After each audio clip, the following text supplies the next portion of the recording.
Alright, the people are calling this the greatest game ever made. Some are saying revolutionary. Others are saying it's a life-changing experience. Alright, let's calm down a bit. Today we're talking about Ball X Pit, or Ball Pit, whatever you want to call it. And I know, this game is 2 weeks old, and I wasn't going to review it because I didn't think enough people cared, but it's been consuming all my time recently, and it's not often a game does that to me, so I wanted to talk about it. And since I've already sacrificed all my free time, I thought might as well feel a little productive and make a video about it. Because if I make a video about it, then all those hours were just research, right? That's what I'm going to keep telling myself at least. For those of you who still have a life and haven't been pulled into this time-devouring pit, I will quickly break it down for you. Ball Pit is a roguelike, block breaker, city builder, vampire survivor type game. And I know that sounds like the devs kind of just spun a wheel with game genres on it and no one told them when to stop, but it works. And not only works, it slaps. This game is developed by Kenny Sun, a solo developer, and this is his first big hit, which makes it all the more impressive. And also mildly concerning that one guy could just take all my time like that. The gameplay loop is simple. You move your character, shooting your balls, and trying to hit these blocks before they get too close. During your runs, you'll grab coins, upgrades, and blueprints, and we'll get into those later. When you level up, you pick from a few different upgrades. You can either, take something new or power up something that you already have. But the real magic happens with the fusion mechanic, or the evolutions. This is when you combine two of your upgrades that you already have into one more powerful ability. So let's say you have Fireball and Poison. Boom, now you got Poisonous Fireball. If you got Freeze and Wind, now you have Blizzard. Basically, the game hands you a chemistry set and says, go nuts. Alright, let's talk blueprints. This is where some people start to lose interest, but personally, I love it.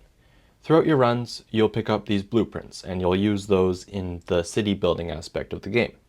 These give you buildings that can unlock new characters, give you passive farming abilities, and some permanent buffs. And yeah, this part of the game is slower paced, but it gives you a cool sense of progression. And it does get a lot more interesting when you get farther on because some of the buildings need to be placed near other buildings and some of the buildings need to be placed near farms, and you just kind of need to optimize your space for the best resource output. Anyways, that's a lot to take in, but hopefully through my expertly crafted explanation and some gameplay of me probably sucking, you got the idea. Alright, time for the review part. If it wasn't obvious already, I love this game. It's probably the most fun I've had all year. And no, it doesn't have the fluid combat of Ninja Gaiden 4 or the emotional depth of Expedition 33, but sometimes all you need is a game with big numbers, flashing lights, and that makes your brain make R2-D2 noises. Now let's look objectively at why this game hits so hard. Even though I know you guys would rather just hear me shamelessly gawk at how good this game is, let's be objective for a little bit. At its core, it's a very simple roguelike, but with a surprising amount of build variety. Every run feels like a brand new science experiment, and I know that is a pretty cliche description of a roguelike, but let's just take Hades for example. Almost perfect roguelike in my opinion. In that game, once you're, a few hours in, you kind of know what build you'll want to go for, at least until you unlock the next permanent upgrade. You kind of know what's happening. And that doesn't make the game bad by any means. It honestly in some ways makes it more fun. But this game is a lot more chaotic. You never really know what build you're gonna have until you pick up your first, 4 or 5 upgrades, and then you can kind of go from there. I'm 10 hours into the game or more, and every other run I have a build that I think, okay, this one's the meta. I've cracked it, this is it. And then my next run, it proves me wrong in the best way possible. This game practically encourages you to break it with its overpowered builds, and I personally love that.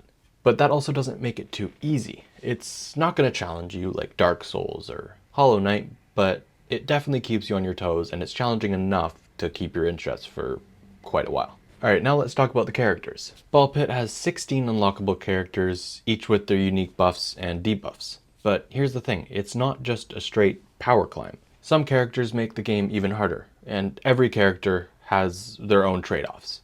For example, one character I unlocked picks its abilities at random. So it starts off with one ability that's really powerful, the laser, which is like my favorite in the game, but then every ability after that it picks at random.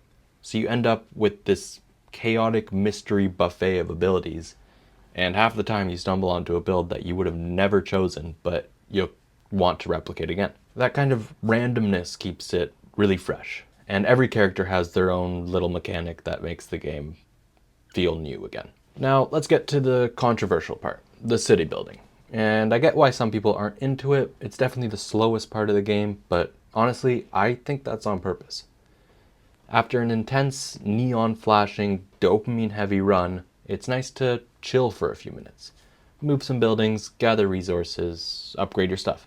It's like the game forces you to breathe before throwing you right back into the chaos. And I'll be real, it's probably the reason I've been playing for so many hours without even realizing it. It gives you just enough downtime to think, alright, I could do one more. All in all, is this a game I could sink 100 hours into?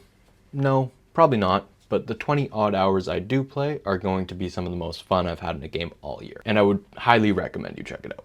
So yeah, that was kind of a review, kind of just a yap sesh, definitely a cry for help, but seriously, Ball Pit is one of those games that feels addicting for the right reasons. And if you guys have played it, let me know. Are you loving it? Are you hating it? Are you still managing to keep a full-time job and a healthy relationship with it installed? If so, send any tips. But yeah, that was it for today. If you guys want more review style videos, let me know in the comments. Like, subscribe, and as always, stay tuned for the newest gaming news, controversies, releases, and discussions. I will see you in the next one.